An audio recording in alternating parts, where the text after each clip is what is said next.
ভারতীয় গোয়েন্দা সংস্থা রয়ের প্রধান পরাগ জৈনের বাংলাদেশ সফর স্বাভাবিক বলে মন্তব্য করেছেন প্রধানমন্ত্রীর তথ্য উপদেষ্টা।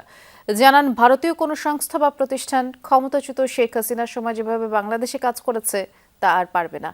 ডাক্তার জাহেদুর রহমান বলেন, বাংলাদেশের সাথে সম্পর্ক ভালো করতে হলে ভারতকেই অনুকূল পরিবেশ সৃষ্টি করতে হবে। এ সময় তিনি দণ্ডপ্রাপ্ত আসামিদের দ্রুত ফেরত পাঠানোর উপর জোর দেন।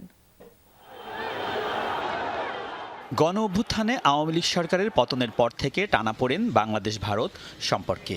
তবে বিএনপি সরকার গঠনের পর এক্ষেত্রে কিছুটা বরফ গলতে শুরু করে। যদিও গত ৫ আগস্ট দিল্লিতে এক অনুষ্ঠানে দণ্ডপ্রাপ্ত সাবেক প্রধানমন্ত্রী শেখ হাসিনার ভার্চুয়াল বক্তব্য এক্ষেত্রে বাধা হয়ে দাঁড়ায়। ফলে বিমস্টেক সভাপতি হিসেবে প্রধানমন্ত্রী তারেক রহমানের ভারতে অনুষ্ঠিত হতে যাওয়া ব্রিক্স সম্মেলনে যোগদানে অনিশ্চয়তা দেখা দিয়েছে। এমন প্রেক্ষাপটে সোমবার প্রধানমন্ত্রীর সঙ্গে বৈঠক করেন ভারতীয় হাইকমিশনার দীনেশ ত্রিবেদী। সেখানে তুলে ধরা হয় বাংলাদেশের শক্ত অবস্থান। ব্রিক্সে যে সম্মেলন হচ্ছে, যেখানে বাংলাদেশের প্রধানমন্ত্রীকে ইনভাইট করা হয়নি, তাই না? ওখানে বিমস্টেকের প্রেসিডেন্টকে ইনভাইট করা হয়েছে। আর এর ছাড়াও একটা দাওয়াত আছে। আমাদের সরকার গঠন হওয়ার পর ভারতের প্রধানমন্ত্রী যে অভিনন্দন বার্তা দিয়েছেন, সেখানে সফরের আমন্ত্রণ ছিল। সুতরাং সফর যে কোনো সময় হতে পারে, কিন্তু এই যে প্রচুর আলাপ আমরা করছি ব্রিক্সে, এখনো সিদ্ধান্ত হয়নি, সেটাও তিনি জানিয়েছেন, কিন্তু তার বক্তব্যের মধ্যে সম্ভবত আমরা এক ধরনের ইঙ্গিত পেতে পারি। ব্রিফিংয়ে তথ্য উপদেষ্টার কাছে প্রশ্ন ছিল ভারতীয় গোয়েন্দা সংস্থা রিসার্চ অ্যান্ড অ্যানালাইসিস উইং রয়ের প্রধান পরাগ জৈনের বাংলাদেশ সফর নিয়েও। বলেন, এ নিয়ে জল্পনা কল্পনার কিছু নেই।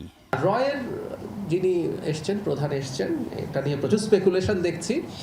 তিনি চায়না থেকে ঢাকায় এসছেন। যেমন আমাদের যিনি গোয়েন্দা প্রধান আছেন, তিনি তো ভারতে গিয়েছিলেন, তিনিও ভারতে গেছেন, তিনিও সফর করেছেন। ভারতের অন্তত বক্তব্যে আমরা এই আলাপটা এখন দেখছি, তারা জনগণের সাথে সম্পর্কে কথা বলছেন।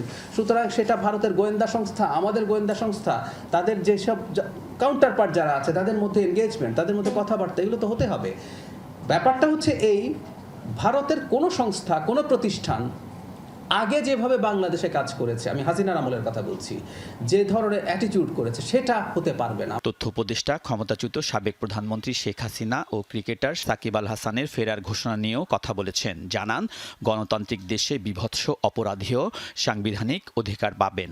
ভালো খেলোয়াড় হতে পারেন, উনি একজন নষ্ট পচে যাওয়া মানুষ, যে মানুষ হাসিনার সাথে অ্যালাইন্ড হয় এবং এখনও অ্যালাইন্ড থাকেন। হাসিনাও যদি বাংলাদেশে আসেন, পূর্ণ নিরাপত্তার সাথে তিনি আসবেন, পূর্ণ নিরাপত্তার সাথে তিনি বিচারিক প্রক্রিয়ায় যাবেন, পূর্ণ অধিকার ভোগ করবেন বিচারিক প্রক্রিয়ায়। প্রধানমন্ত্রী তথ্য উপদেষ্টা বলেন, বাংলাদেশের সাথে সম্পর্ক এগিয়ে নিতে হলে ভারতকেই অনুকূল পরিবেশ তৈরি করতে হবে, প্রত্যর্পণ করতে হবে দণ্ডপ্রাপ্ত আসামিদের।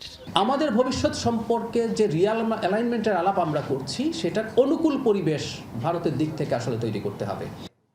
আলমগীর স্বপন, যমুনা নিউজ, ঢাকা।